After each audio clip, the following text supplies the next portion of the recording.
Well, some flashbacks here for the Bishop of the Diocese of Allentown, John Barris. You want to take us through what we're looking at here? That's the Andover basketball team, 77-78 season with my good friend Chris Leggett, a prominent cardiologist in Atlanta, Georgia. There's a jump shot against Exeter, Andover-Exeter rivalry. Number 25 is my future teammate at Princeton. This is in the Palestra locker room after we pulled an overtime win against the Penn JV in this winter of '78, and that was the year that Penn went to the Final Four with Tony Price and James Booney Salters. I'm very interested to know now. You obviously were recruited by Princeton and Petey Carrill. What was it about Pete Carrill that helped you to go to Princeton? I've got to tell you, I was not recruited at all, and in fact, I was a walk-on JV player. Played 3 years of JV because I love the game, and there was a time at the Columbia Levian's gym when they introduced the starting lineups, and I found myself on the floor, and there was not a person in the stands. But I love Princeton basketball. We worked with Coach, prep the varsity team. What did it mean to you when you were ordained and installed here in Allentown, and I understand that Coach Carrill was there? It was very powerful to have Coach there because he's such a part of my history and such a part of my formation in terms of management and team play. The whole philosophy of Princeton basketball is radical unselfishness, radical sacrifice for the team, and that has an influence on my home perspective of ecclesial management in any context. This is John Mayberry Jr. leading things off here in the third for the Iron Pigs. Still looking for their first base runner against Michael Bowden. Stevie has looked very good. He has 22 pitches through the first 2 innings, and the Iron Pigs have not had many good swings. And that's the type of pitcher this guy can be. You got to have a couple good Coach Carrill, even non-basketball related stories. Oh, he broke down the whole philosophy of Princeton basketball. Is he would break down the offense into drills and kind of and then build the whole thing up, and it resulted in this kind of flow and sense of teamwork. He was above all a phenomenal teacher, and he has a great basketball mind, and you always ask for precision. Like on a chest pass, he wanted it right in the numbers, because if it was off, the shooting percentages would go down.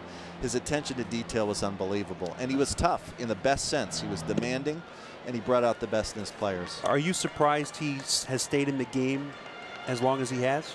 Not at all. I can remember as an 8th grader watching him with Mickey Stoyer and Armand Hill and Barnes Hoffior win the NIT at Madison Square Garden. That's when Princeton basketball captured my imagination. And then getting the history with the Bill Bradley team in '65, Gary Walters, who's our current athletic director. And just the whole tradition is a wonderful thing to be part of. Even though I was a JV player for 3 years, it's great to be part of the Princeton basketball family.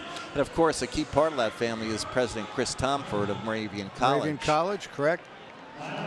Mr. Tomford played against some of the best centers in the history of the NBA. He had a little opportunity to play. I guess he went against Chamberlain, had an opportunity to be around him for a while. He really has this distinguished career.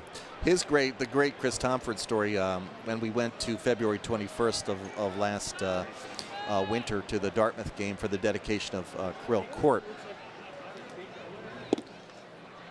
was when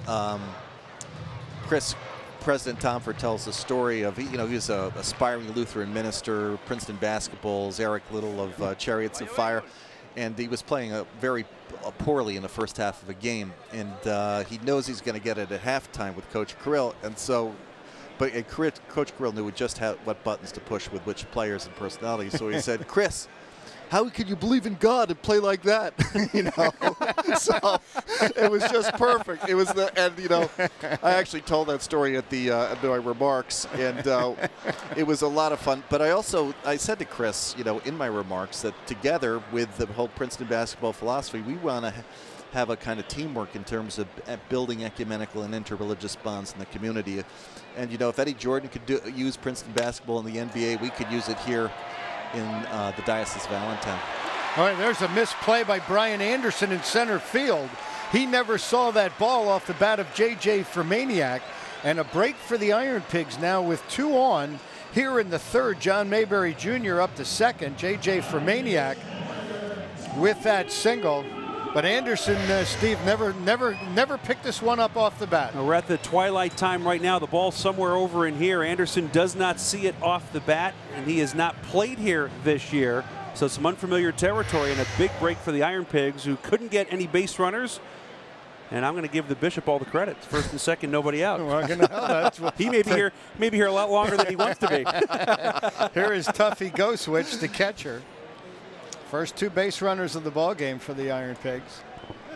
Bishop Barisher, also an avid golfer and a good golfer, had an opportunity as a youngster to caddy at famed Winged Foot, and of course we have some great golf courses here in the Lehigh Valley. Oh yes, I love the history of golf, and just the history especially of the U.S. Open at Winged Foot. In 1929, Bobby Jones won the U.S. Open at Winged Foot. 1959, Billy Casper with a great putting.